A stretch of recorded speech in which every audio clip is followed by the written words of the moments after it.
Hi అండి. నాకు చాలా డౌట్స్ ఉన్నాయండి. ఆ డౌట్స్ని క్లియర్ చేసుకుందామంటే అవి ఏ బుక్లో రాసలేవు. సరే ఏంటా అని చెప్తే నాకు ఒక ఐడియా వచ్చింది. రోజు డైలీ మిమ్మల్ని నా క్వశ్చన్స్ అడుగుదాం అనుకుంటున్నాను. అయితే మరి అడుగుతున్నాను, తెలిసిన వాళ్ళు కామెంట్ చేయండి.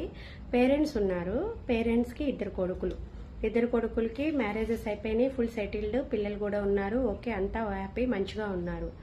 సడన్లీ పేరెంట్స్లో ఒకళ్ళు చనిపోయారు, తల్లి చనిపోయింది. ఇంకా తండ్రి ఉన్నారు.